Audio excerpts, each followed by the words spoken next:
पाल गुर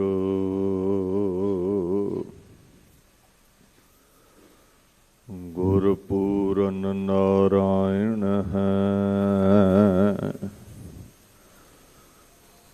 गुर दयाल समरथ गुर गुर नानक पतत उदाहरण है। सूरा सो पहचानिए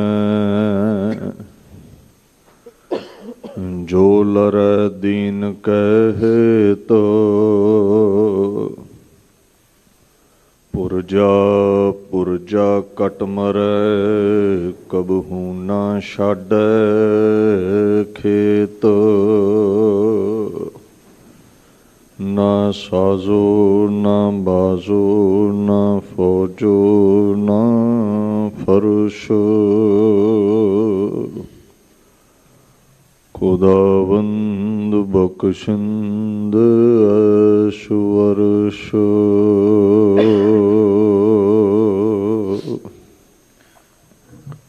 सतनाम श्री वाहिगुरु साहिब जी। गुजरी अष्टपदिया महला पहला। घर पहला एक ओंकार सतगुर प्रसाद। एक नगरी पंच चोर बसियले।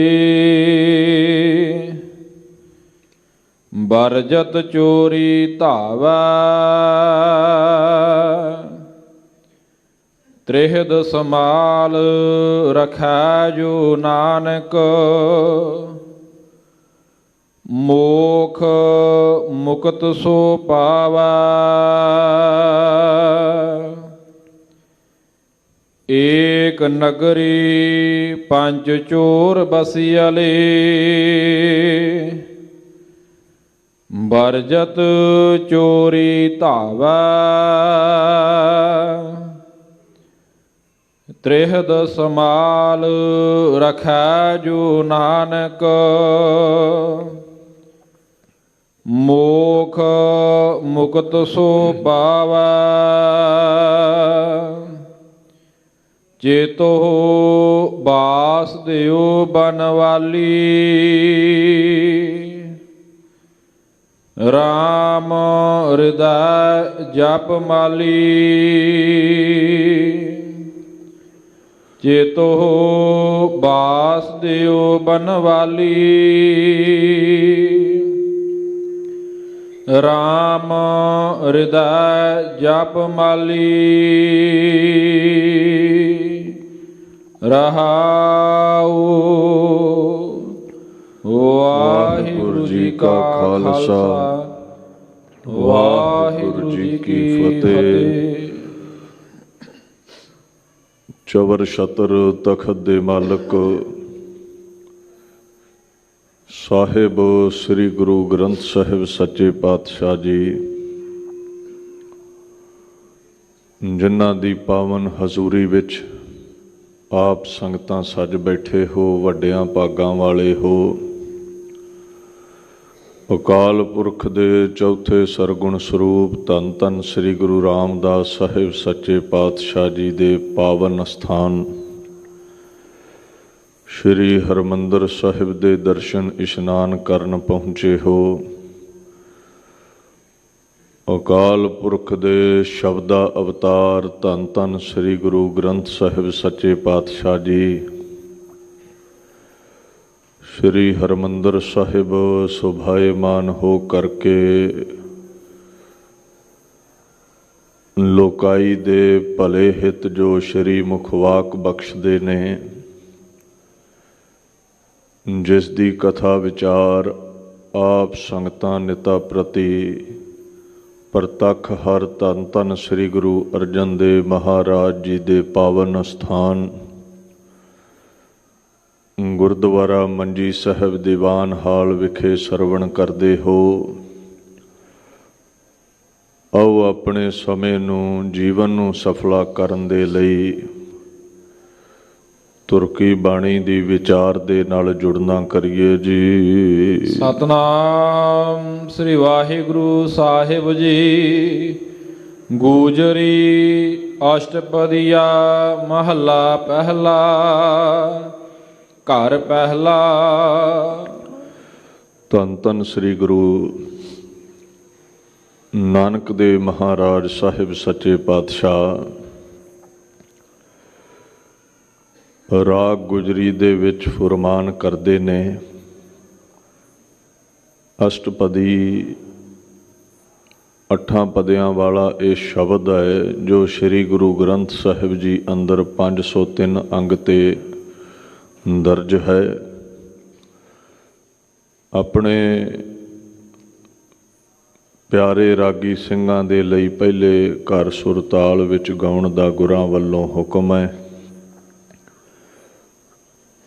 ਸਭ ਤੋਂ ਪਹਿਲਾਂ ਇਸ਼ਟ ਦਾ, ਆਪਣੇ ਨਿਰਗੁਣ ਸਰੂਪ ਦਾ ਗੁਰਦੇਵ ਮੰਗਲ ਕਰਦੇ ਨੇ। ਅਕਾਲ ਪੁਰਖ ਇੱਕ ਹੈ, ਸਭਨਾ ਦਾ ਪ੍ਰਕਾਸ਼ਕ ਹੈ, ਸਤ ਸਰੂਪ ਹੈ, ਅਗਿਆਨ ਦਾ ਨਾਸ਼ਕ ਹੈ, ਗਿਆਨ ਬਖਸ਼ਣ ਵਾਲਾ ਹੈ, ਦਿਆਲੂ ਬੜਾ ਹੈ। ਦੂਸਰਾ ਭਾਵ ਹੈ ਇੱਕ ਅਕਾਲ ਪੁਰਖ ਸਤਿਗੁਰ ਪ੍ਰਸਾਦ ਗੁਰੂ ਨਾਨਕ ਸਾਹਿਬ ਸੱਚੇ ਪਾਤਸ਼ਾਹ ਦੀ ਕਿਰਪਾ ਦੇ ਸਦਕਾ ਪ੍ਰਾਪਤ ਹੁੰਦਾ ਹੈ। ਇੱਕ ਓੰਕਾਰ ਸਤਿਗੁਰ ਪ੍ਰਸਾਦ। ਏਕ ਨਗਰੀ ਪੰਜ ਚੋਰ ਬਸਿਆਲੇ। ਬਰਜਤ ਚੋਰੀ ਧਾਵਾ। ਗੁਰਦੇਵ ਇੱਥੇ ਫੁਰਮਾਨ ਕਰਦੇ ਨੇ, ਦੇਹ ਰੂਪ ਇੱਕ ਨਗਰ ਹੈ ਜਿਹਦੇ ਅੰਦਰ ਕਾਮ, ਕ੍ਰੋਧ, ਲੋਭ, ਮੋਹ, ਹੰਕਾਰ ਇਹ ਚੋਰ ਵਸਦੇ ਨੇ। ਰੋਕਦਿਆਂ ਵੀ ਇਹ ਚੋਰੀ ਕਰਦੇ ਨੇ, ਭਾਵ ਵਿਕਾਰ ਕਮਾਉਣ ਦੇ ਲਈ ਦੌੜਦੇ ਨੇ। ਯਤਨ ਕਰਨ ਦੇ ਬਾਵਜੂਦ ਵੀ ਇਹ ਕਾਬੂ ਵਿੱਚ ਨਹੀਂ ਰਹਿੰਦੇ। ਜਿਵੇਂ ਬਾਣੀ ਚਾਹੁੰਦਾ ਹੈ ਨਾ, ਅਵਰ ਪੰਚ ਹਮ ਏਕ ਜਨਾ ਕਿਉ ਰਾਖੋ ਘਰ ਬਾਰ ਮਨਾ। ਮਾਰ ਹੈ ਲੁੱਟ ਹੈ ਨੀਤ ਨੀਤ, ਕਿਸ ਆਗੇ ਕਰੀ ਪੁਕਾਰ ਜਨਾ। ਮਨ ਇੱਕ ਹੈ, ਡਾਕੂ ਪੰਜ ਨੇ, ਚੋਰ ਪੰਜ ਨੇ, ਤੂੰ ਕਿਵੇਂ ਬਚਾ ਹੋਵੇ। ਇਹ ਨਿਤਾ ਪ੍ਰਤੀ ਬੁਰੀ ਵਾਸ਼ਨਾ ਵਿੱਚ ਜਕੜੇ ਰਹਿੰਦੇ ਨੇ। ਰੋਕਦਿਆਂ ਵੀ ਕਾਬੂ ਨਹੀਂ ਆਉਂਦੇ। ਤ੍ਰਿਹਦ ਸਮਾਲ ਰਖੈ ਜੋ ਨਾਨਕ, ਮੋਖ ਮੁਕਤ ਸੋ ਪਾਵਾ। ਤ੍ਰਿਹ ਦਸ ਇੱਥੇ ਕੀ ਹੈ? ਤਿੰਨ ਮਾਇਆ ਦੇ ਗੁਣ ਨੇ, ਰਜੋ ਸਤੋ ਤਮੋ। ਕੁਝ ਸ਼ਾਂਤ ਚਿੱਤ ਲੋਕ ਨੇ, ਕੁਝ ਤਾਮਸੀ ਮੈਲੇ ਲੋਕ ਨੇ, ਕੁਝ ਰਾਜਸੀ ਅਹੰਕਾਰੀ ਲੋਕ ਨੇ। ਤਿੰਨਾਂ ਗੁਣਾਂ ਵਿੱਚ ਦੁਨੀਆ ਬੱਝੀ ਹੈ। ਤਿੰਨਾਂ ਗੁਣਾਂ ਦੇ ਨਾਲ ਜੋ 10 ਇੰਦਰੇ ਨੇ, 5 ਕਰਮ ਇੰਦਰੇ, 5 ਗਿਆਨ ਇੰਦਰੇ, ਸ਼ਬਦ ਸਪਰਸ਼ ਰੂਪ ਰਸ ਗੰਧ ਤੋਏ ਨੱਕ ਕੰਨ ਆਦਿਕ। ਕਹਿੰਦੇ ਜਿਹੜਾ ਇਹਨਾਂ 13 ਨੂੰ ਕਾਬੂ ਵਿੱਚ ਕਰ ਲਵੇ, ਨਾਮ ਦੇ ਕੁੰਡੇ ਦੇ ਨਾਲ ਹਾਥੀ ਨੂੰ ਵਸ ਕਰ ਲਵੇ, ਉਹੀ ਮੋਖ ਪਦਵੀ ਪਾਵੇਗਾ। ਕੈਵਲਯ ਮੁਕਤੀ ਪਾਵੇਗਾ। 84 ਲੱਖ ਜੂਨਾਂ ਤੋਂ ਨਿਜਾਤ ਹਾਸਲ ਕਰੇਗਾ। ਰੋਗਾਂ ਸੋਗਾਂ ਤੋਂ ਉਪਰਾਮ ਹੋਵੇਗਾ। ਹਰ ਪ੍ਰਕਾਰ ਦੇ ਬੰਧਨ ਤੋਂ ਉਸੇ ਦਾ ਹੀ ਛੁਟਕਾਰਾ ਹੈ। ਹਰ ਕਾ ਨਾਮ ਮਨ ਵਸੈ, ਹਉਮੈ ਕ੍ਰੋਧ ਨਿਵਾਰ। ਮਨ ਨਿਰਮਲ ਨਾਮ ਧਿਆਈਐ ਤਾਂ ਪਾਏ ਮੋਖ ਦੁਆਰ। ਨਾਮ ਦੇ ਆਸਰੇ ਹੀ ਮੁਕਤੀ ਮਿਲ ਸਕਦੀ ਹੈ, ਹੋਰ ਕੋਈ ਰਸਤਾ ਨਹੀਂ ਹੈ। ਚੇਤੋ ਵਾਸੁਦੇਵ ਬਨਵਾਲੀ। ਕਹਿੰਦੇ ਚੇਤੇ ਕਰ ਵਾਸੁਦੇਵ ਨੂੰ, ਬਨਵਾਲੀ ਨੂੰ। ਹਰ ਧਰਮ ਦੇ ਵਿੱਚ ਇਹਨਾਂ ਅਲਫਾਜ਼ਾਂ ਦੇ ਵੱਖੋ ਵੱਖ ਅਰਥ ਹੋ ਜਾਂਦੇ ਨੇ। ਜੇ ਤੁਸੀਂ ਸਨਾਤਨ ਮਤ ਵਿੱਚ ਵਾਸੁਦੇਵ ਦਾ ਅਰਥ ਪੜ੍ਹੋਗੇ ਤਾਂ ਸ੍ਰੀ ਕ੍ਰਿਸ਼ਨ ਆਵੇਗਾ। ਜੇ ਸਿੱਖ ਜਗਤ ਵਿੱਚ ਵਾਸੁਦੇਵ ਦਾ ਅਰਥ ਪੜ੍ਹੋਗੇ ਤੇ ਹਰ ਜ਼ਰੇ ਵਿੱਚ, ਵਨਸਪਤੀ ਵਿੱਚ ਸਮਾਇਆ ਹੋਇਆ ਪਰਮੇਸ਼ਵਰ ਆਵੇਗਾ। ਵਵੈ ਵਾਸੁਦੇਵ ਪਰਮੇਸ਼ਰ ਵੇਖਣ ਕੋ ਜਨ ਵੇਸ ਕੀਆ। ਜਿੱਥੇ ਪਰਮਾਤਮਾ ਅੰਦਰ ਬਾਹਰ ਹੈ, ਰੋਮ ਰੋਮ ਵਿੱਚ ਸਮਾਇਆ ਹੈ, ਵਸਿਆ ਹੋਇਆ ਹੈ, ਉਹ ਵਾਸੁਦੇਵ ਹੈ। ਵੇਖੈ ਚਾਖੈ ਸਭ ਕਿਛ ਜਾਣੈ, ਅੰਤਰ ਬਾਹਰ ਰਵ ਰਹਿਆ। ਹਰ ਜ਼ਰੇ ਵਿੱਚ ਹੈ, ਅੰਦਰ ਵੀ ਹੈ, ਬਾਹਰ ਵੀ ਹੈ। ਜਿੱਥੇ ਸ੍ਰੀ ਕ੍ਰਿਸ਼ਨ ਲਈ ਵਾਸੁਦੇਵ ਆਇਆ ਹੈ, ਉੱਥੇ ਉਹ ਇੱਕ ਯੁੱਗ ਦੇ ਅਵਤਾਰ ਹੋਏ ਨੇ, ਮਹਾਂਪੁਰਸ਼ ਹੋਏ ਨੇ। ਉਹਨਾਂ ਦਾ ਵੀ ਜ਼ਿਕਰ ਬਾਣੀ ਵਿੱਚ ਆਉਂਦਾ ਹੈ। ਦੁਆਪਰ ਕ੍ਰਿਸ਼ਨ ਮੁਰਾਰ ਕੰਸ ਕਿਰਤਾਰਥ ਕੀਓ। ਇੱਥੇ ਇੱਕ ਯੁੱਗ ਦੇ ਇਹ ਅਵਤਾਰ ਹੋਏ ਨੇ, ਦੁਆਪਰ ਯੁੱਗ। ਤੋ ਗੁਰਦੇਵ ਨੇ ਬਨਵਾਲੀ ਜਾਂ ਬਨਵਾਰੀ ਲਫ਼ਜ਼ ਉਸ ਅਕਾਲ ਪੁਰਖ ਲਈ ਵਰਤਿਆ ਹੈ, ਜਿਹੜਾ ਹਰ ਜ਼ਰੇ ਵਿੱਚ ਸੁਭਾਇਮਾਨ ਹੈ। ਇਹਦੇ ਤੋਂ ਬਾਅਦ ਮਹਾਰਾਜ ਬਨਵਾਲੀ ਲਫ਼ਜ਼ ਵਰਤਦੇ ਨੇ। ਬਨ ਮਾਲੀ, ਜੋ ਸਮੁੱਚੀ ਕਾਇਨਾਤ ਦਾ ਮਾਲੀ ਹੈ, ਪਰਵਰਦਿਗਾਰ ਹੈ, ਜਿਹਨੇ ਸਾਰੇ ਜੰਗਲਾਂ ਨੂੰ ਮਾਲਾਵਤ ਧਾਰਨ ਕੀਤਾ ਹੈ, ਦੁਨੀਆ ਨੂੰ ਧਾਰਨੇ ਵਾਲਾ। ਹੁਣ ਤੁਸੀਂ ਆਖੋਗੇ ਵੀ ਇਹ ਜਿਹੜਾ ਬਨਵਾਲੀ ਲਫ਼ਜ਼ ਹੈ, ਵਨਮਾਲਾ ਪਹਿਰਨ ਵਾਲੇ ਵਿਸ਼ਨੂੰ ਲਈ ਆਉਂਦਾ ਹੈ। ਹਿੰਦੂ ਮਤ ਵਿੱਚ ਵਿਸ਼ਨੂੰ ਨੂੰ ਬਨਵਾਲੀ ਕਹਿੰਦੇ ਨੇ। ਗੁਰੂ ਅਰਜਨ ਸਾਹਿਬ ਨੇ ਬੜਾ ਵਧੀਆ ਸਮਝਾਇਆ। ਅਚੁੱਤ ਪਾਰ ਬ੍ਰਹਮ ਪਰਮੇਸ਼ਰ ਅੰਤਰਜਾਮੀ। ਅਕਾਲ ਪੁਰਖ ਜਿਹੜਾ ਹੈ ਨਾ, ਮਧੂਸੂਦਨ ਦਾਮੋਦਰ ਸੁਆਮੀ, ਉਹੀ ਮਧੂਸੂਦਨ, ਉਹੀ ਦਾਮੋਦਰ ਹੈ। ਭਾਵ ਉਹੀ ਸ੍ਰੀ ਕ੍ਰਿਸ਼ਨ ਦੇ ਵਿੱਚ ਸਮਾਇਆ ਹੋਇਆ ਹੈ। ਮਹਾਰਾਜ ਕਹਿੰਦੇ ਨੇ, ਰਿਖੀਕੇਸ ਗੋਵਰਧਨ ਧਾਰੀ, ਮੁਰਲੀ ਮਨੋਹਰ ਹਰ ਰੰਗਾ। ਮੁਰਲੀ ਧਾਰਨੇ ਵਾਲੇ ਜਿਹੜੇ ਕ੍ਰਿਸ਼ਨ ਨੇ, ਉਹਨਾਂ ਵਿੱਚ ਵੀ ਅਕਾਲ ਪੁਰਖ ਦੀ ਜੋਤ ਟਿਕੀ ਹੋਈ ਹੈ। ਇਹ ਜਿੰਨੇ ਵੀ ਅਵਤਾਰ ਨੇ ਅਕਾਲ ਪੁਰਖ ਦੇ ਭੇਜੇ ਹੋਏ ਨੇ। ਮੋਹਨ ਮਾਧਵ, ਕ੍ਰਿਸ਼ਨ ਮੁਰਾਰੇ, ਜਗਦੀਸਰ ਹਰ ਜੀਓ ਅਸੁਰ ਸੰਘਾਰੇ। ਚਾਹੇ ਸ਼੍ਰੀ ਰਾਮਚੰਦ ਨੇ, ਉਹਨਾਂ ਬਾਰੇ ਵੀ ਆਉਂਦਾ ਹੈ। ਸ਼੍ਰੀ ਰਾਮਚੰਦ ਜਿਸ ਰੂਪ ਨਾ ਰੇਖਿਆ, ਬਨਵਾਲੀ ਚੱਕਰ ਪਾਣ ਦਰਸ ਅਨੂਪਿਆ।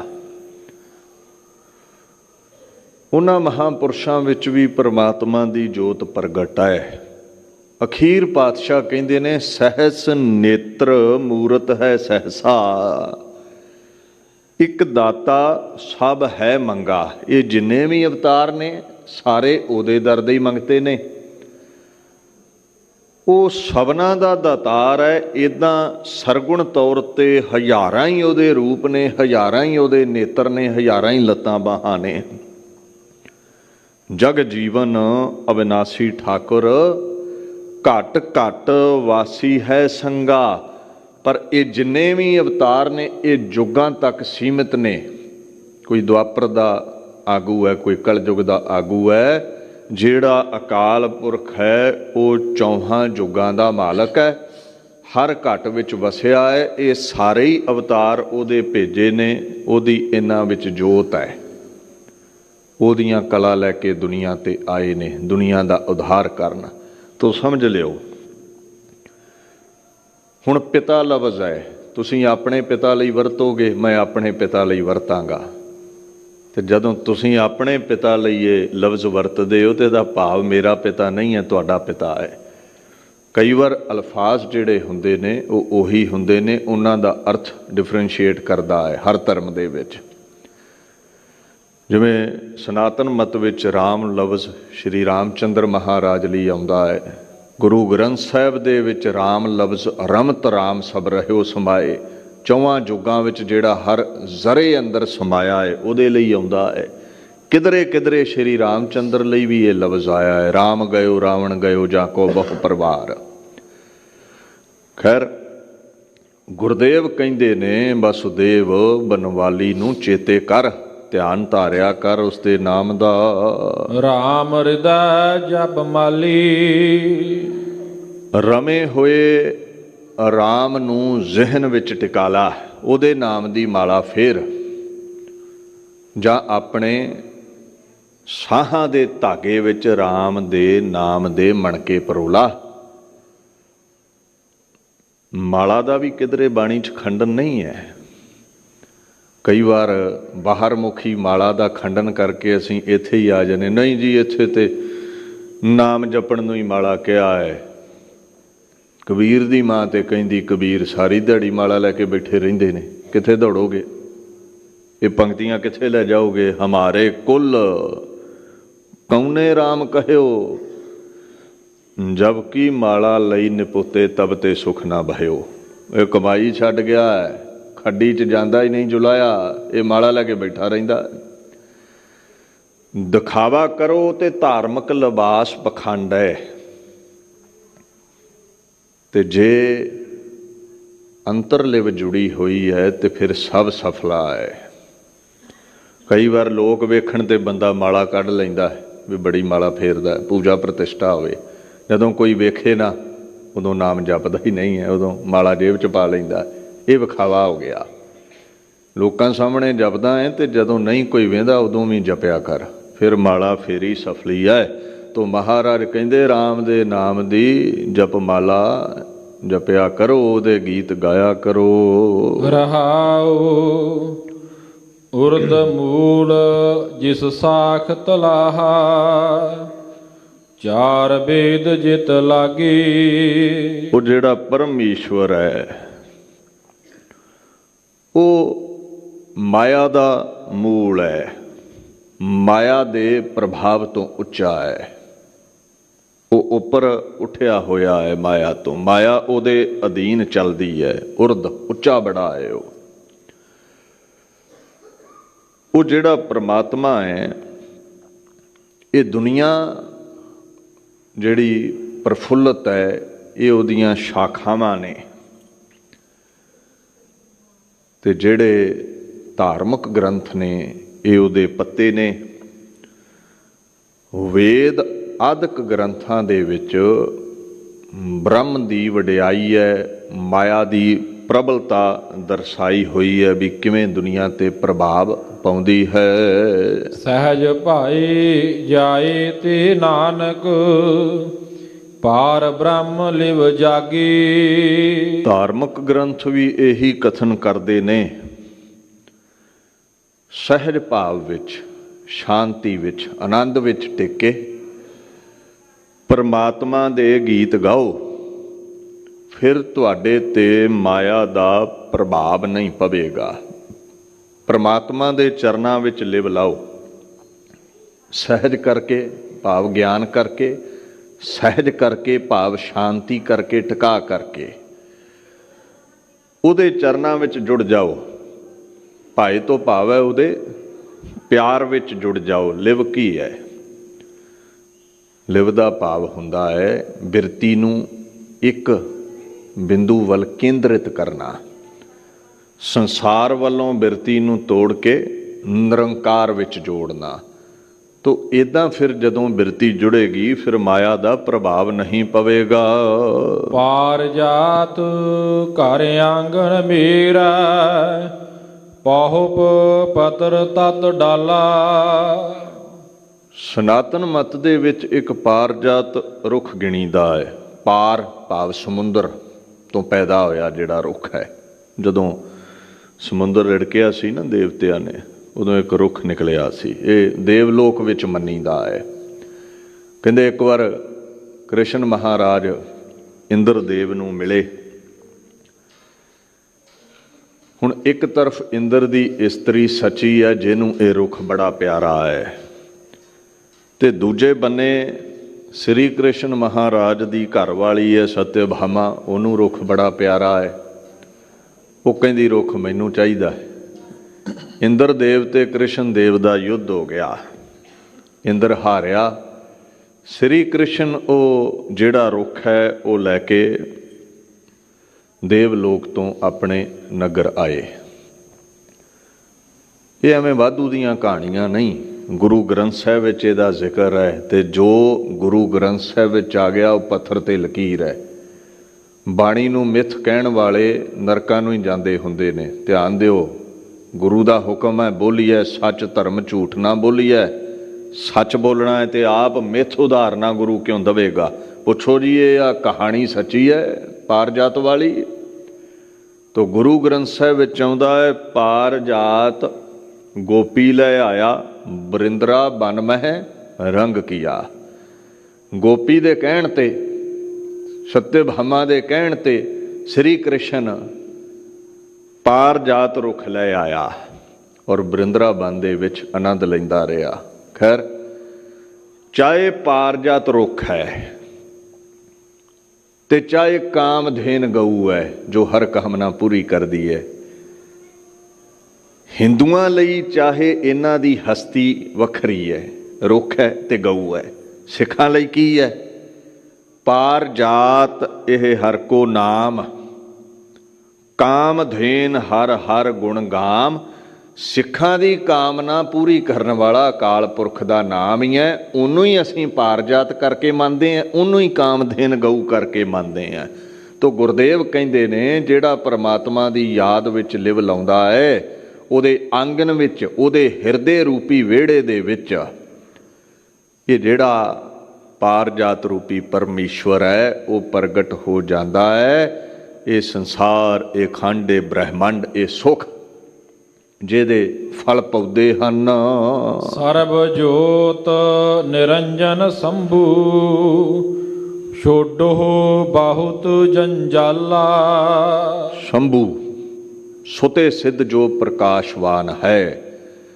ਮਹਾਰਾਜ ਕਹਿੰਦੇ ਉਹ ਨਿਰੰਜਨ, ਮਾਇਆ ਦੀ ਮੈਲ ਤੋਂ ਰਹਿਤ ਪਰਮ ਈਸ਼ਵਰ, ਆਪਣੇ ਆਪ ਤੋਂ ਜੋ ਪ੍ਰਗਟ ਹੈ, ਹਰ ਜ਼ਰੇ ਵਿੱਚ ਉਹਦੀ ਜੋਤ ਸਮਾਈ ਹੈ। ਸਭ ਆਲ ਜੰਜਾਲ ਛੱਡ ਦਿਓ, ਉਹਦੇ ਚਰਨਾਂ ਵਿੱਚ ਲਿਵ ਜੋੜ ਲਓ। ਜੰਜਾਲ ਸੰਸਾਰ ਦਾ ਜਾਲ, ਮਾਇਆ ਦਾ ਜਾਲ, ਇਹ 84 ਲੱਖ ਜੂਨਾਂ ਦਾ ਜਾਲ, ਇਹ ਤੋਂ ਜੇ ਛੁੱਟਣਾ ਹੈ ਤੇ ਅਕਾਲ ਪੁਰਖ ਦੇ ਨਾਮ ਦੀ ਲਿਵ ਲਾਉਣਾ ਕਰੋ। ਸੁਣ ਸਿਖਵੰਤੇ ਨਾਨਕ ਬਿਨਵਾ, ਛੋਡੋ ਮਾਇਆ ਜਾਲਾ। ਮਹਾਰਾਜ ਕਹਿੰਦੇ ਐ ਸਿਖਵੰਤ, ਐ ਮੇਰੀ ਸਿੱਖਿਆ ਨੂੰ ਧਾਰਨੇ ਵਾਲੇ, ਤੁਸੀਂ ਪ੍ਰਮਾਤਮਾ ਦੇ ਨਾਮ ਵਿੱਚ ਜੁੜ ਜਾਓ। ਮਾਇਆ ਦਾ ਜਾਲ ਫਿਰ ਛੁੱਟੇਗਾ। ਦੇਖੋ, ਅਕਾਲ ਸਰੂਪ ਹੁੰਦੇ ਹੋਏ ਵੀ ਬਿਨਵੈ ਬੇਨਤੀ ਕਰਦੇ ਨੇ ਗੁਰਦੇਵ ਸਾਨੂੰ, ਸਿੱਖਾਂ ਨੂੰ, ਆਪਣੇ ਪਿਆਰਿਆਂ ਨੂੰ। ਏਡੀ ਵੱਡੀ ਹਸਤੀ ਹੈ, ਜੋਤ ਰੂਪ ਹਰ ਆਪ ਗੁਰੂ ਨਾਨਕ ਕਹਾਇਓ। ਦ providing Lord is called Guru Nanak. ਹਰ ਜ਼ਰੇ 'ਚ ਪ੍ਰਗਟ ਜੋ ਹੈ ਉਹ ਖੁਦਾ ਗੁਰੂ ਨਾਨਕ ਹੈ। ਇੰਨੀ ਨਿਰਮਾਣਤਾ ਹੈ। ਧਰਮ ਨਿਰਮਾਣਤਾ ਦਾ ਵਿਸ਼ਾ ਪ੍ਰੇਮ ਦਾ, ਧੱਕੇ ਦਾ ਨਹੀਂ।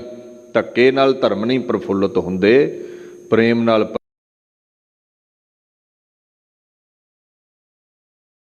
ਕੀ ਮੇਰੇ ਮੋਢਿਆਂ ਤੇ ਖਲੋਤੀ ਹੈ? ਨਹੀਂ। ਜਿਨ ਪ੍ਰੇਮ ਕੀਓ ਤਿਨ ਹੀ ਪ੍ਰਭ ਪਾਇਓ। ਇਹ ਕਾਨੂੰਨ ਨਹੀਂ ਹੈ ਜਿਹੜਾ ਡਾਂਗ ਨਾਲ ਲਾਗੂ ਹੋਣਾ ਹੈ, ਇਹ ਧਰਮ ਹੈ, ਪ੍ਰੇਮ ਨਾਲ ਲਾਗੂ ਕੀਤਾ ਜਾਂਦਾ ਹੈ। ਤੋ ਗੁਰਦੇਵ ਵਿਨੈ ਕਰਦੇ ਨੇ, ਉਹ ਮੇਰੇ ਸਿੱਖ ਮਾਇਆ ਦੇ ਜਾਲ 84 ਲੱਖ ਜੂਨਾਂ ਦੇ ਜਾਲ ਅਗਰ ਛੱਡਣੇ ਨੇ ਤੇ ਪਰਮਾਤਮਾ ਦੇ ਨਾਮ ਵਿੱਚ ਜੁੜਨਾ ਕਰ। ਮਨ ਵਿਚਾਰ ਏਕ ਲਿਵ ਲਾਗੀ, ਪੁਨਰਪ ਜਨਮ ਨਾ ਕਾਲਾ। ਜਦੋਂ ਮਨ ਦੇ ਵਿੱਚ ਪਰਮਾਤਮਾ ਦਾ ਨਾਮ ਗਿਆ ਟਿਕ, ਉਹਦੇ ਨਾਮ ਦੀ ਵਿਚਾਰ ਚੱਲਦੀ ਰਹੀ, ਉਹਦੇ ਨਾਮ ਵਿੱਚ ਲਿਵ ਲੱਗ ਗਈ। ਜਿਵੇਂ ਤੇਲ ਦੀ ਧਾਰ ਚੱਲਦੀ ਹੈ ਨਾ ਇੱਕ ਰਸ, ਇੱਦਾਂ ਸੁਰਤੀ ਟਿਕ ਗਈ। ਪੁਨਰਪ, ਫਿਰ ਦੋਹਰੇ ਤੇਰਾ ਜਨਮ ਨਹੀਂ ਹੋਵੇਗਾ, ਦੋਹਰੇ ਤੂੰ ਗਰਭ ਦੇ ਵਿੱਚ ਨਹੀਂ ਆਵੇਂਗਾ, ਤੇਰਾ ਆਵਾਗਮਨ ਕੱਟਿਆ ਜਾਵੇਗਾ। ਸੋ ਗੁਰੂ ਸੋ ਸਿੱਖ ਕਥੀਅਲੇ, ਸੋ ਵੈਦ ਜੇ ਜਾਣੈ ਰੋਗੀ। ਕਹਿੰਦੇ ਅਸਲ ਦੇ ਵਿੱਚ ਗੁਰੂ ਉਹ ਹੈ ਜੋ ਸਿੱਖ ਦਾ ਭਰਮ ਨਿਵਰਤ ਕਰੇ, ਸਿੱਖ ਦੇ ਅੰਦਰ ਦੇ ਹਾਲਾਤ ਸਮਝ ਕੇ ਉਹਦੇ ਵਿਕਾਰਾਂ ਦਾ ਨਾਸ਼ ਕਰੇ। ਤੇ ਸਿੱਖ ਉਹ ਹੈ ਜਿਹੜਾ ਗੁਰੂ ਤੇ ਭਾਵਨਾ ਰੱਖੇ। ਜਿਵੇਂ ਵੈਦ ਰੋਗੀ ਦੀ ਨਬਜ਼ ਪੜ੍ਹ ਕੇ ਹੀ ਰੋਗ ਲੱਭ ਲੈਂਦਾ ਤੇ ਦੂਰ ਕਰ ਦਿੰਦਾ, ਤੇ ਰੋਗੀ ਵੈਦ ਤੇ ਭਰੋਸਾ ਰੱਖਦਾ ਹੈ। ਇੱਦਾਂ ਦਾ ਸਿੱਖ ਚਾਹੀਦਾ ਹੈ, ਇੱਦਾਂ ਦਾ ਗੁਰੂ ਚਾਹੀਦਾ ਹੈ ਜਿਹੜਾ ਹਰ ਰੋਗ ਦੀ ਨਿਵਰਤੀ ਕਰੇ। ਤੇ ਸਿੱਖ ਦੀ ਭਾਵਨਾ ਆਪਣੇ ਵੈਦ ਤੇ ਗੁਰੂ ਤੇ ਪ੍ਰਬਲ ਚਾਹੀਦੀ ਹੈ।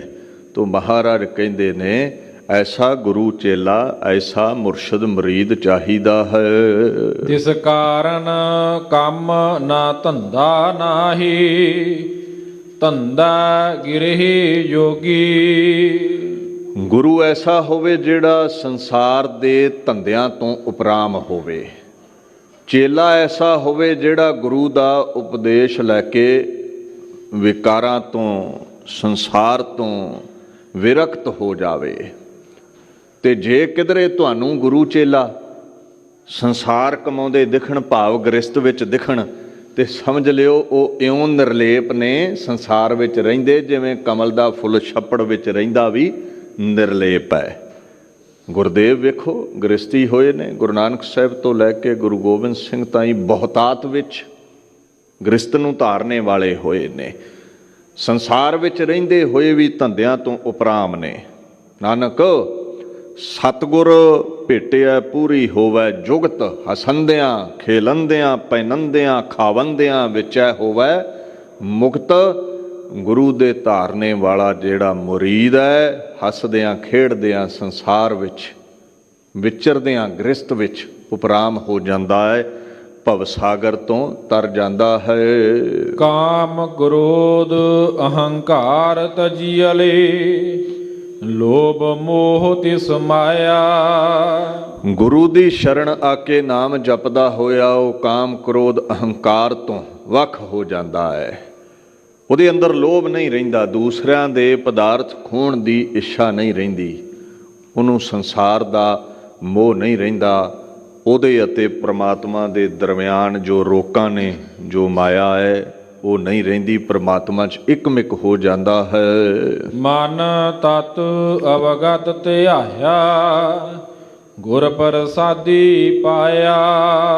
ਤਤ ਸਾਰ ਵਸਤੂ, ਸਾਡਾ ਜੜ ਜੋ ਪਰਮ ਈਸ਼ਵਰ ਹੈ, ਇਹ ਮਨ ਉਸ ਤਤਵ ਵਸਤੂ ਨੂੰ ਧਿਆਇਆ ਕਰ, ਪਰਮਾਤਮਾ ਦੇ ਗੀਤ ਗਾਇਆ ਕਰ। ਜੋ ਅਵਗਤ ਹੈ, ਜੋ ਬਿਆਨ ਨਹੀਂ ਕੀਤਾ ਜਾ ਸਕਦਾ, ਜੋ ਅਵਿਨਾਸ਼ੀ ਹੈ, ਨਾਸ਼ ਤੋਂ ਰਹਿਤ ਹੈ। ਧਿਆਉਣਾ ਕਿੱਦਾਂ ਹੈ? ਗੁਰੂ ਦੇ ਚਰਨਾਂ ਵਿੱਚ ਬੈਠ ਕੇ ਸ਼ਬਦ ਦਾ ਉਪਦੇਸ਼ ਲੈ ਕੇ। ਤੇ ਜਿਹੜਾ ਫਿਰ ਧਿਆਉਂਦਾ ਹੈ ਗੁਰ ਪ੍ਰਸਾਦੀ ਉਹਨੂੰ ਪਰਮਾਤਮਾ ਦੀ ਪ੍ਰਾਪਤੀ ਹੁੰਦੀ ਹੈ। ਗੁਰ ਪ੍ਰਸਾਦੀ ਸੱਚਾ ਹਰਿ ਪਾਏ, ਪਰਮਾਤਮਾ ਉਹਨਾਂ ਨੂੰ ਮਿਲ ਜਾਂਦਾ ਹੈ। ਗਿਆਨ ਧਿਆਨ ਸਬਦਾਤ ਕਥੀਅਲੇ, ਸੇਤ ਬਰਨ ਸਭ ਦੂਤਾ। ਦੁਨੀਆ ਦਾ ਗਿਆਨ ਹੋਣਾ ਕੋਈ ਵੱਡੀ ਗੱਲ ਨਹੀਂ, ਸਕੂਲਾਂ ਕਾਲਜਾਂ ਵਿੱਚ ਹੋ ਜਾਂਦਾ ਹੈ, ਗੁਰੂਕੁਲ ਵਿੱਚ ਜਾ ਕੇ ਹੋ ਜਾਂਦਾ ਹੈ। ਪਰ ਰੱਬ ਦਾ ਗਿਆਨ, ਪਰਮਾਰਥ ਦਾ ਰਸਤਾ ਮਾਲੂਮ ਹੋ ਜਾਣਾ, ਇਹ ਵਿਰਲੇ ਕਿਸੇ ਨੂੰ ਹੀ ਦਾਤ ਮਿਲਦੀ ਹੈ। ਸੰਸਾਰ ਦਾ ਧਿਆਨ ਸਾਰੇ ਹੀ ਲਾ ਲੈਂਦੇ ਨੇ, ਨਿਰੰਕਾਰ ਦਾ ਧਿਆਨ ਕਿਸੇ ਵਿਰਲੇ ਕੋਲੋਂ ਹੀ ਲੱਗਾ ਹੈ। ਤੋ ਕਹਿੰਦੇ ਇਹ ਵੱਡੀ ਦਾਤ ਹੈ, ਪਰਮਾਤਮਾ ਦਾ ਗਿਆਨ ਤੇ ਉਹਦੇ ਚਰਨਾਂ ਦਾ ਧਿਆਨ ਜੁੜ ਜਾਣਾ। ਤੇ ਜਦੋਂ ਇਹ ਅਵਸਥਾ ਤੇ ਪਹੁੰਚ ਜਾਈਦਾ ਹੈ, ਅੱਗੇ ਲਫ਼ਜ਼ ਵਰਤਿਆ ਹੈ ਸੇਤ ਬਰਨ, ਭਾਵ ਰੰਗ ਚਿੱਟਾ ਪੈ ਜਾਣਾ। ਜਿਹੜੇ ਕਾਮ ਕ੍ਰੋਧ ਲੋਭ ਮੋਹ ਹੰਕਾਰ ਨੇ, ਵਿਕਾਰ ਨੇ, ਉਹਨਾਂ ਦਾ ਰੰਗ ਫਿੱਕਾ ਪੈ ਗਿਆ, ਚਿੱਟਾ ਪੈ ਗਿਆ। ਉਹ ਭੈ ਸਹਿਤ ਹੋ ਗਏ ਵੀ ਇੱਥੇ ਨਹੀਂ ਚੱਲਣੀ ਹੁਣ, ਇਹ ਤੇ ਨਾਮ ਬੜਾ ਜਪਦਾ ਹੈ। ਬ੍ਰਹਮ ਕਮਲ ਮਦ ਤਾਸ ਰਸਾਦੰ, ਜਾਗਤ ਨਾਹੀ ਸੂਤਾ। ਐਸਾ ਜਿਹੜਾ ਗੁਰਮੁਖ ਪਿਆਰਾ ਹੈ, ਰਸਾਧੰ, ਉਹ ਰਸ ਚੱਖ ਲੈਂਦਾ ਹੈ। ਕਾਹਦਾ ਜੀ? ਬ੍ਰਹਮ ਕਮਲ ਦਾ, ਜੋ ਪਰਮੇਸ਼ਵਰ ਹੈ, ਉਹਦੇ ਨਾਮ ਦਾ ਸ਼ਹਿਦ ਰੂਪੀ ਅੰਮ੍ਰਿਤ ਰੂਪੀ ਰਸ ਉਹਨੂੰ ਪ੍ਰਾਪਤ ਹੋ ਜਾਂਦਾ। ਫਿਰ ਉਹ ਕਦੇ ਵੀ ਮਾਇਆ ਦੀ ਨੀਂਦ ਵਿੱਚ ਸੌਂਦਾ ਨਹੀਂ ਹੈ, ਅਵਿਦਿਆ ਦੀ ਨੀਂਦ ਵਿੱਚ ਸੌਂਦਾ ਨਹੀਂ ਹੈ, ਕਾਮ ਕ੍ਰੋਧ ਲੋਭ ਮੋਹ ਹੰਕਾਰ ਵਿੱਚ ਸੌਂਦਾ ਨਹੀਂ ਹੈ। ਮਹਾ ਗੰਭੀਰ ਪਤਰ ਪਾਤਾਲਾ, ਨਾਨਕ ਸਰਬ ਜੂ ਆਇਆ। ਪਰਮੇਸ਼ਵਰ ਬੜਾ ਡੂੰਘਾ ਹੈ, ਮਹਾ ਗੰਭੀਰ ਹੈ, ਜਿਹਦਾ ਥਲੜਾ ਪਾਸਾ ਨਹੀਂ ਦਿਖਦਾ। ਸਾਗਰ ਦਾ ਤੇ ਉਰਲਾ ਪਰਲਾ ਕੰਢਾ ਦਿਖ ਜਾਂਦਾ ਹੈ, ਪਰਮਾਤਮਾ ਦਾ ਕੋਈ ਕੰਢਾ ਨਹੀਂ ਹੈ। ਏਡੀ ਵੱਡੀ ਬੁਲੰਦ ਹਸਤੀ ਹੈ, ਉਹਦੀ ਜੜ ਡੂੰਘੀ ਹੈ ਜੋ ਨਜ਼ਰੀ ਨਹੀਂ ਆਉਂਦੀ। ਇਹ ਪਾਤਾਲ, ਇਹ ਆਕਾਸ਼, ਇਹ ਮਿਲੀਅਨਸ ਆਫ ਗਲੈਕਸੀਜ਼, ਇਹ ਸਭ ਉਹਨੂੰ ਲੱਗੇ ਹੋਏ ਫਲ ਫੁੱਲ ਨੇ। ਇਹ ਉਸੇ ਪਰਮੇਸ਼ਵਰ ਦਾ ਵਿਸਥਾਰ ਹੈ। ਤੋ ਗੁਰਦੇਵ ਕਹਿੰਦੇ ਨੇ ਪਰਮਾਤਮਾ ਸਾਰੀ ਮਨੁੱਖਤਾ ਵਿੱਚ, 84 ਲੱਖ ਜੂਨਾਂ ਵਿੱਚ, ਖੰਡਾਂ ਬ੍ਰਹਿਮੰਡਾਂ ਵਿੱਚ, ਗਲੈਕਸੀਜ਼ ਦੇ ਵਿੱਚ ਆਪ ਸਮਾਇਆ ਹੈ।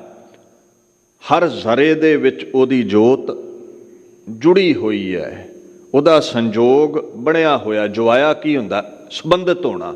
ਉਹ ਹਰ ਜ਼ਰੇ ਦੇ ਨਾਲ ਸੰਬੰਧਿਤ ਹੈ, ਉਹ ਕਿਸੇ ਪਾਸੋਂ ਵੀ ਦੂਰ ਨਹੀਂ ਹੈ।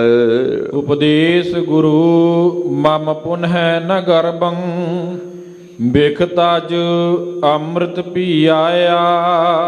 ਗੁਰੂ ਨਾਨਕ ਸਾਹਿਬ ਸੱਚੇ ਪਾਤਸ਼ਾਹ ਦਾ ਜਿਨ੍ਹਾਂ ਨੇ ਉਪਦੇਸ਼ ਲੈ ਲਿਆ, ਉਹ ਫਿਰ ਪੁਨਹਿ ਨ ਗਰਭੰ, ਦੋਹਰੇ ਗਰਭ ਵਿੱਚ ਨਹੀਂ ਆਉਂਦੇ। ਉਹ 84 ਲੱਖ ਜੂਨਾਂ ਵਿੱਚ ਨਹੀਂ ਆਉਂਦੇ, ਕਿਉਂਕਿ ਉਹਨਾਂ ਨਾਮ ਦਾ ਅੰਮ੍ਰਿਤ ਪੀਤਾ, ਨਿਰੰਕਾਰ ਦਾ ਅੰਮ੍ਰਿਤ ਪੀਤਾ, ਤੇ ਸੰਸਾਰ ਦੀ ਮਾਇਆ ਨੂੰ ਜ਼ਹਿਰ ਰੂਪ ਸਮਝ ਕੇ ਛੱਡ ਦਿੱਤਾ। ਸਤਿਗੁਰ ਬੰਧਨ ਤੋੜ ਨਿਰਾਰੇ, ਬਹੁੜ ਨਾ ਗਰਭ ਮਝਾਰੀ ਜੀਓ। ਸਤਿਗੁਰਾਂ ਨੇ ਐਸੇ ਉਹਨਾਂ ਦੇ ਵਿਕਾਰਾਂ ਦੇ ਬੰਧਨ ਤੋੜੇ ਨੇ। ਹੁਣ ਉਹ 84 ਲੱਖ ਜੂਨਾਂ ਵਿੱਚ ਨਹੀਂ ਆਉਣਗੇ। ਰੋਗਾਂ ਸੋਗਾਂ ਤੋਂ ਉਹਨਾਂ ਨੂੰ ਨਿਜਾਤ ਮਿਲ ਜਾਂਦੀ ਹੈ।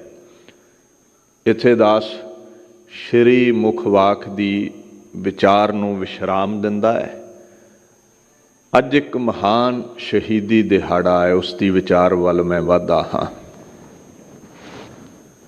ਸਿੱਖ ਜਗਤ ਦੇ ਅੰਦਰ ਬੇਅੰਤ ਸ਼ਹਾਦਤਾਂ ਨੇ ਔਰ ਸ਼ਹੀਦਾਂ ਦਾ ਬੜਾ ਮਹਾਨ ਮਰਾਤਬਾ ਹੈ। ਸੰਤ ਅਤੇ ਸਿਪਾਹੀ ਦਾ ਰੁਤਬਾ ਗੁਰੂ ਪਰਮੇਸ਼ਰ ਤੋਂ ਬਾਅਦ ਸਿੱਖੀ ਵਿੱਚ ਆਉਂਦਾ ਹੈ।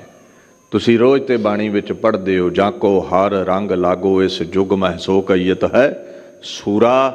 ਇੱਥੇ ਸੰਤ ਦੀ ਗੱਲ ਹੈ। ਜਿਹੜਾ ਗਿਆਨ ਖੜਗ ਨਾਲ ਵਿਕਾਰਾਂ ਨੂੰ ਵੱਢ ਸੁੱਟੇ, ਉਹ ਸੂਰੇ ਦਾ ਨਾਂ ਸੰਤ ਹੈ।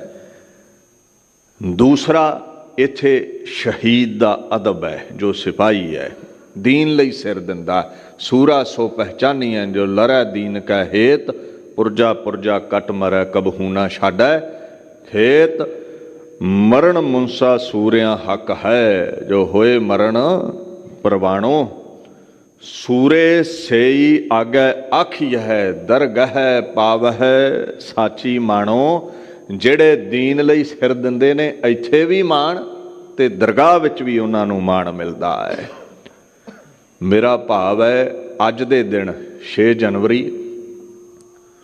1999 ਤਿਹਾੜ ਜੇਲ੍ਹ ਦਿੱਲੀ ਇੰਦਰਾ ਗਾਂਧੀ ਦਾ ਕਤਲ ਕਰਨ ਵਾਲੇ ਭਾਈ ਸਤਵੰਤ ਸਿੰਘ ਤੇ ਭਾਈ ਕੇਹਰ ਸਿੰਘ ਨੂੰ ਫਾਂਸੀ ਦੀ ਸਜ਼ਾ ਦਿੱਤੀ ਗਈ। ਅੱਜ ਫਾਂਸੀ ਚੜਾਇਆ ਗਿਆ, ਉਹਨਾਂ ਦਾ ਸ਼ਹੀਦੀ ਦਿਹਾੜਾ ਹੈ। ਤੇ ਭਾਈ ਬੇਅੰਤ ਸਿੰਘ ਉਹ ਤੇ 31 ਅਕਤੂਬਰ 1984 ਨੂੰ ਹੀ ਜਦੋਂ ਇੰਦਰਾ ਗਾਂਧੀ ਨੂੰ ਮੌਤ ਦੇ ਘਾਟ ਉਤਾਰਿਆ ਸੀ ਉੱਥੇ ਹੀ ਸ਼ਹੀਦ ਹੋ ਗਏ ਸਨ। ਧਿਆਨ ਦਿਓ ਇਹ ਸ਼ਹਾਦਤਾਂ ਦਾ ਦੌਰ ਕਿਉਂ ਚੱਲਦਾ ਹੈ। As a prime minister Indira Gandhi ਦੀ ਹਾਲਤ ਬੜੀ ਨਾਜ਼ੁਕ ਹੁੰਦੀ ਜਾ ਰਹੀ ਸੀ। ਸਿਆਸੀ ਪਿੜ ਦੇ ਵਿੱਚ ਓਪੋਜੀਸ਼ਨ ਬੜੀ ਸਟਰੋਂਗ ਹੋ ਰਹੀ ਸੀ। ਉਹਨੇ ਵੇਖਿਆ ਵੀ ਇਹ ਬਹੁਮਤ ਦੀ ਵੋਟ ਕਿਵੇਂ ਲਈ ਜਾਵੇ। ਸਿੱਖ ਆਪਣੀਆਂ ਹੱਕੀ ਮੰਗਾਂ ਅਨੰਦਪੁਰ ਸਾਹਿਬ ਦੇ ਮਤੇ ਰਾਹੀਂ ਮੰਗ ਰਹੇ ਸਨ, ਚਾਹੇ ਉਹ ਪੰਜਾਬ ਦੇ ਪਾਣੀਆਂ ਦੀ ਗੱਲ ਸੀ, ਰਿਪੇਰੀਅਨ ਲਾਜ਼ ਦੇ ਅਕੋਰਡਿੰਗ ਪਾਣੀ ਦੀ ਵੰਡ ਹੋਵੇ, ਪੰਜਾਬ ਨੂੰ ਪਾਣੀ ਦੇ ਮੁੱਲ ਮਿਲਣ, ਚਾਹੇ ਉਹ ਸਿੱਖ ਧਰਮ ਦੀ ਅੱਡਰੀ ਹਸਤੀ ਸੀ, ਸਿੱਖ ਹਿੰਦੂ ਨਹੀਂ ਹੈ,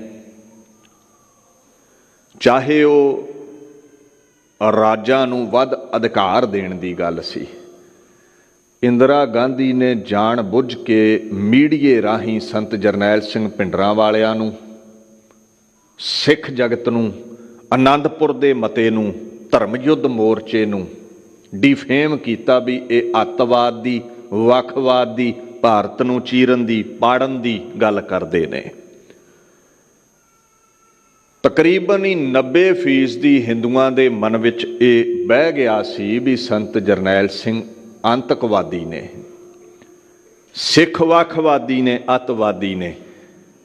ਜਿਨ੍ਹਾਂ ਮਹਿਮੂਦ ਗਜ਼ਨਵੀ ਤੋਂ 1001 ਈਸਵੀ ਤੋਂ ਮੁਗਲਿਆ ਸਲਤਨਤ, ਪਠਾਨ ਡਾਇਨੈਸਟੀ, ਲੋਧੀ ਡਾਇਨੈਸਟੀ ਦਾ ਰਾਜ ਭਾਗ ਜੋ 700 ਸਾਲ ਤੋਂ ਭਾਰਤ ਵਰਸ਼ ਤੇ ਚੱਲ ਰਿਹਾ ਸੀ, ਦਿੱਲੀ ਚੋਂ ਪੁੱਟਿਆ ਬਾਬਾ ਬਘੇਲ ਸਿੰਘ, ਬਾਬਾ ਜੱਸਾ ਸਿੰਘ ਆਹਲੂਵਾਲੀਆ, ਬਾਬਾ ਜੱਸਾ ਸਿੰਘ ਰਾਮਗੜੀਏ ਦੇ ਰੂਪ ਵਿੱਚ, ਜਿਨ੍ਹਾਂ 90% ਦੀ ਕੁਰਬਾਨੀਆਂ ਅੰਗਰੇਜ਼ਾਂ ਨੂੰ ਭਾਰਤ ਚੋਂ ਬਾਹਰ ਕੱਢਣ ਲਈ ਦਿੱਤੀਆਂ, ਅੱਜ ਉਹਨਾਂ ਸਿੱਖਾਂ ਨੂੰ ਅੱਤਵਾਦੀ ਦਿਖਾ ਦਿੱਤਾ ਗਿਆ। ਤਿਆਰੀ ਹੋ ਗਈ, ਹਰਿਮੰਦਰ ਸਾਹਿਬ ਤੇ ਅਟੈਕ ਕੀਤਾ ਗਿਆ 1 ਜੂਨ ਤੋਂ ਲੈ ਕੇ 6 ਜੂਨ ਤੱਕ 1984 ਵਿੱਚ। ਨਾਲ ਤਕਰੀਬਨ 40 ਗੁਰਦੁਆਰੇ ਹੋਰ ਪੰਜਾਬ ਦੇ ਇਤਿਹਾਸਕ ਜਿਨ੍ਹਾਂ ਤੇ ਅਟੈਕ ਕੀਤਾ ਗਿਆ। ਸੰਤ ਜਰਨੈਲ ਸਿੰਘ ਅਨੇਕਾਂ ਸਿੰਘਾਂ ਸਮੇਤ ਸ਼ਹੀਦ ਹੋਏ। ਕੁਝ ਸ਼੍ਰੋਮਣੀ ਗੁਰਦੁਆਰਾ ਪ੍ਰਬੰਧਕ ਕਮੇਟੀ ਦੇ ਮੈਂਬਰ ਵੀ ਸ਼ਹੀਦ ਹੋਏ, ਸੰਪਰਦਾਵਾਂ ਦੇ ਸਿੰਘ ਵੀ ਸ਼ਹੀਦ ਹੋਏ। ਹੁਣ ਜਦੋਂ ਸ਼ਹਾਦਤਾਂ ਹੋ ਗਈਆਂ, ਰੌਲਾ ਪਾਤਾ ਜੀ ਸੰਤ ਜਰਨੈਲ ਸਿੰਘ ਹਥਿਆਰ ਲੈ ਕੇ ਬੈਠੇ ਸੀ ਤਾਂ ਹਮਲਾ ਕੀਤਾ ਗਿਆ ਅਕਾਲ ਤਖਤ ਸਾਹਿਬ ਤੇ ਅੱਤਵਾਦੀ ਨੇ। ਕਦੇ SK ਸਿਨਹਾ ਦੀ ਇੰਟਰਵਿਊ ਸੁਣਿਓ, ਆਰਮੀ ਚੀਫ ਸੀ, ਉਹਨੂੰ ਆਖਿਆ ਸੀ ਇੰਦਰਾ ਗਾਂਧੀ ਨੇ ਤੂੰ ਹਮਲਾ ਕਰ, ਸਿੱਖਾਂ ਦਾ ਖੁਰਾ ਖੋਜ ਮਿਟਾਉਣਾ ਹੈ।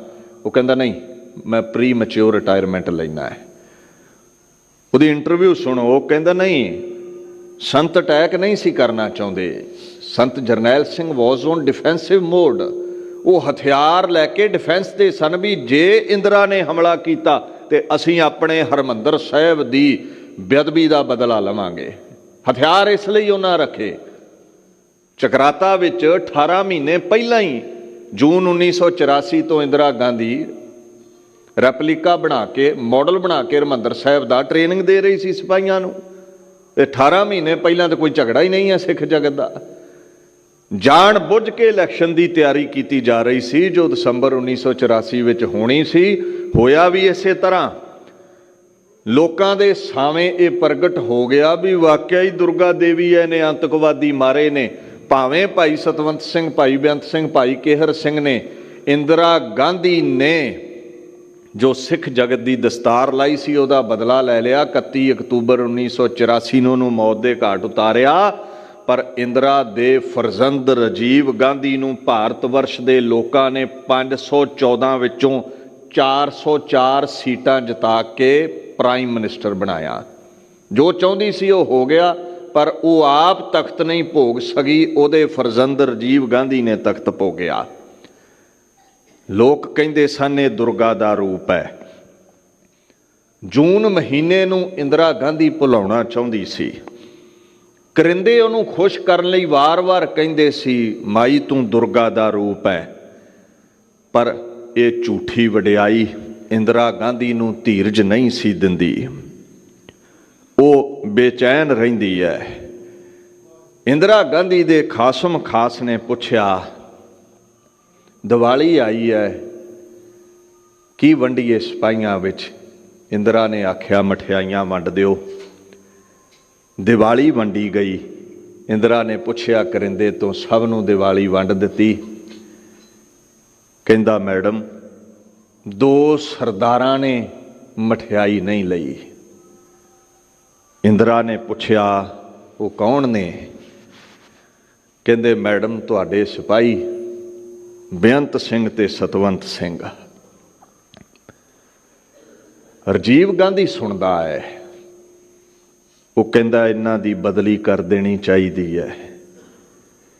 ਤੇ ਇੰਦਰਾ ਗਾਂਧੀ ਨੇ ਜਵਾਬ ਦਿੱਤਾ ਸੀ ਜੇ ਮੈਂ ਬਦਲੀ ਕਰ ਦਿੱਤੀ ਤੇ ਭਾਰਤ ਵਰਸ਼ ਦੇ ਲੋਕ ਮੈਨੂੰ ਡਰੀ ਹੋਈ ਆਖਣਗੇ। ਬਦਲੀ ਨਹੀਂ ਕਰਨੀ, ਇਹਨਾਂ ਦਾ ਧਿਆਨ ਰੱਖੋ। ਉਧਰ ਪੰਜਾਬ ਦੀ ਧਰਤੀ ਤੇ ਸਿਮਿਆਂ ਵਰਗੀ ਚੁੱਪ ਛਾਈ ਹੋਈ ਸੀ।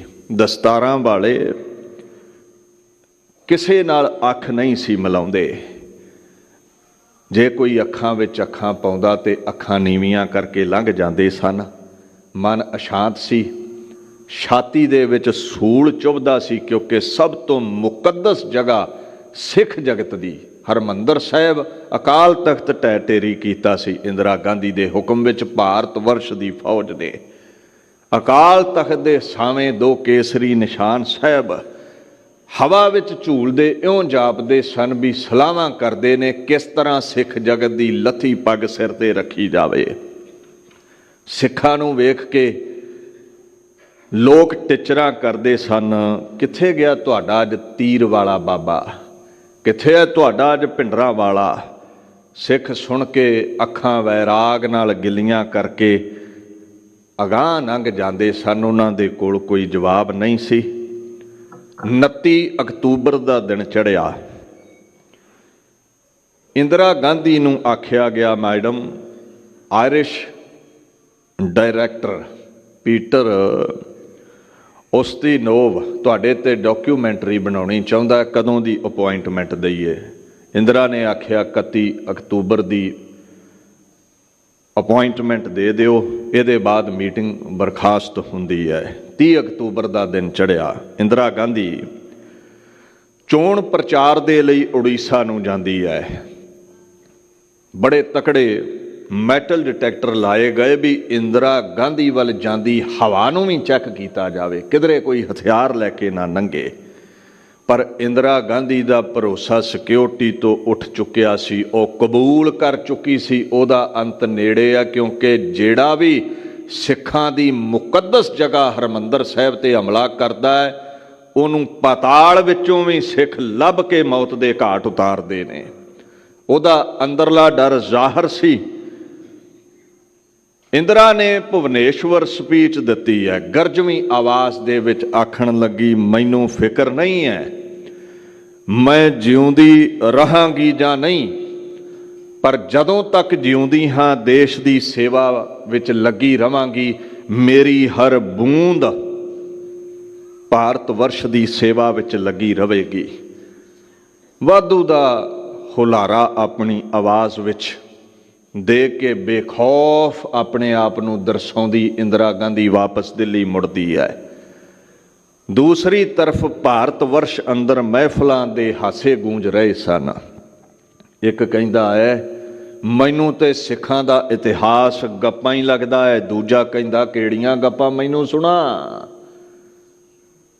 ਕਹਿੰਦਾ ਜਿਹੜਾ ਕਹਿੰਦੇ ਨੇ ਵੀ ਅਸੀਂ ਇੰਨੇ ਦਿਨਾਂ ਵਿੱਚ ਹਰਿਮੰਦਰ ਸਾਹਿਬ ਦਾ ਬਦਲਾ ਲੈ ਲਿਆ, ਬੇਅਦਬੀ ਕਰਨ ਵਾਲੇ ਨੂੰ ਮੌਤ ਦੇ ਘਾਟ ਉਤਾਰ ਦਿੱਤਾ। 1.25 ਲੱਖ ਸੇ ਏਕ ਲੜਾਊ, ਇਹ ਸਾਰੀਆਂ ਬਾਤਾਂ ਝੂਠੀਆਂ ਜਾਪਦੀਆਂ ਨੇ। ਅੱਜ ਤੇ ਸਿੱਖ ਸੁੱਤੇ ਪਏ ਨੇ, ਖਿੜਖੜਾ ਕੇ ਸਾਰੇ ਹੱਸ ਪਏ। ਇੱਕ ਸਾਊ ਜਿਹਾ ਬੰਦਾ ਨਾ ਮਹਿਫਲ ਦੇ ਕੋਨੇ ਵਿੱਚ ਬੈਠਾ ਹੈ, ਉਹ ਧਿਆਨ ਨਹੀਂ ਦੇ ਰਿਹਾ ਬਾਤਾਂ ਵੱਲ। ਇੱਕ ਸਾਥੀ ਨੇ ਪੁੱਛਿਆ, ਸਾਊ ਤੂੰ ਨਹੀਂ ਕੁਝ ਬੋਲਦਾ, ਤੂੰ ਨਹੀਂ ਹੱਸਦਾ? ਉਹਨੇ ਜਵਾਬ ਦਿੱਤਾ, ਕਹਿੰਦਾ ਸਿੱਖ ਸੁੱਤੇ ਨਹੀਂ। ਦੂਜੇ ਨੇ ਪੁੱਛਿਆ, ਕੌਣ ਨਹੀਂ ਸੁੱਤੇ? ਕਹਿੰਦਾ ਸਿੱਖ ਗਾਫਲ ਨਹੀਂ।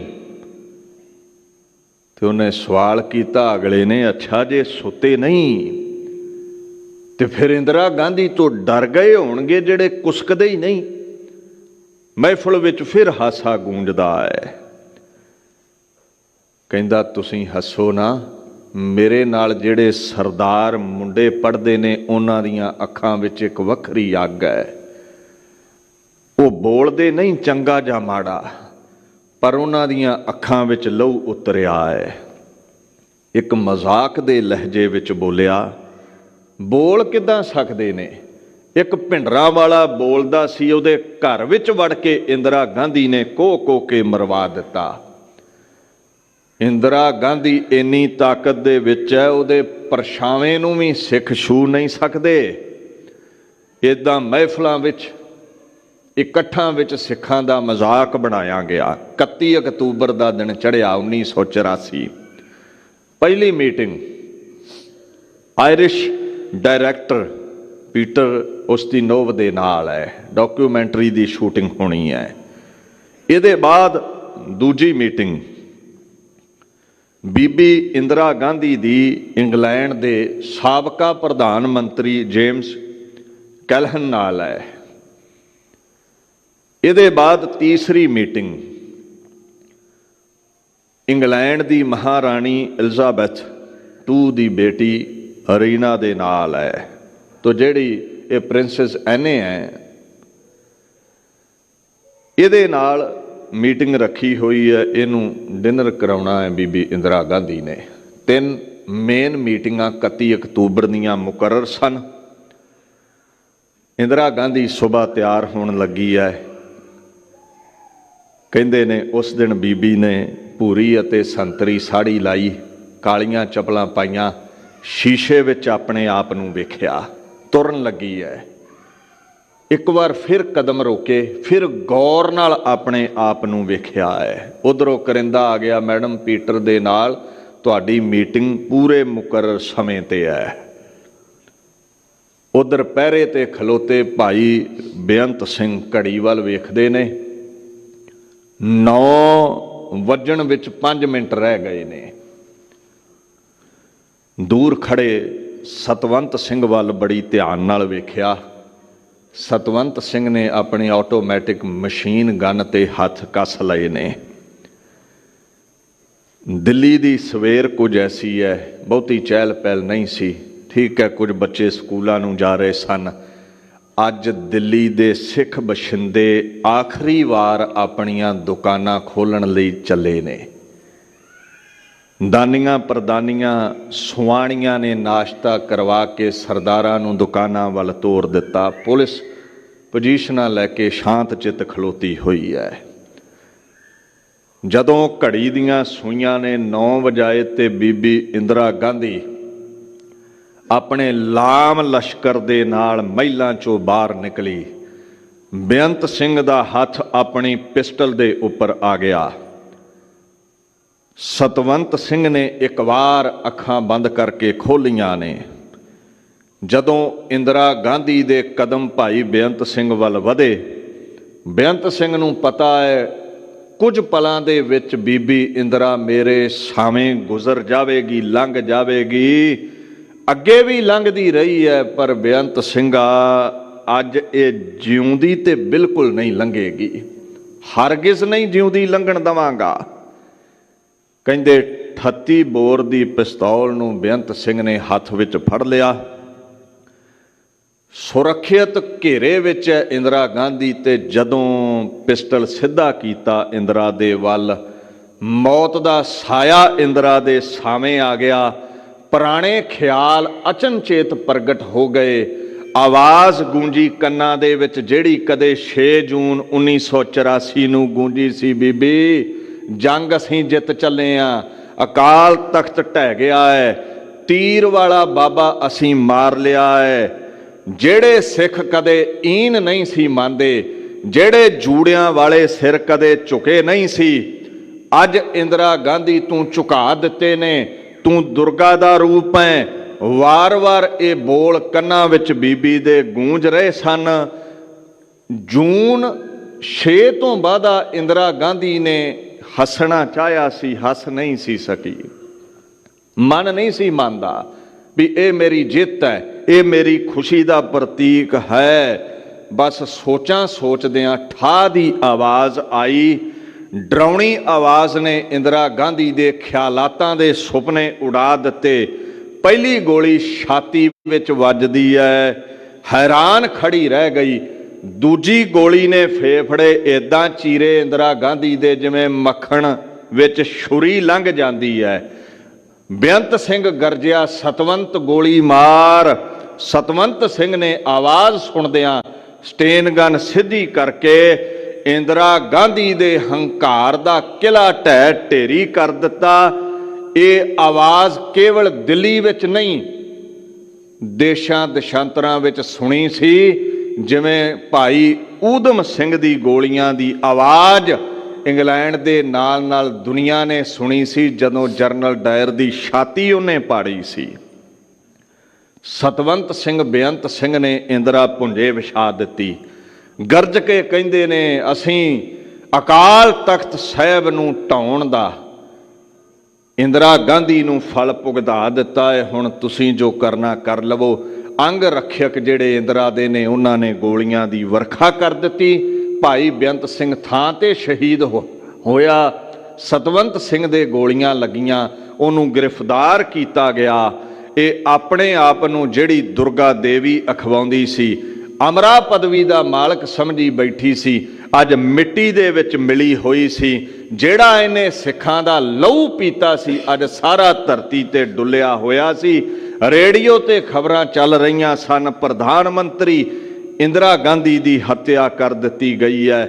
ਉਹ ਮਹਿਫਲਾਂ ਦੇ ਵਿੱਚ ਆਵਾਜ਼ ਬਦਲ ਗਈ, ਮਹਿਫਲਾਂ ਦੇ ਬੋਲ ਬਦਲ ਗਏ। ਉਹ ਸਾਊ ਬੋਲਿਆ, ਕਹਿੰਦਾ ਤੁਹਾਨੂੰ ਆਖਿਆ ਸੀ ਮਜ਼ਾਕ ਨਾ ਉਡਾਓ।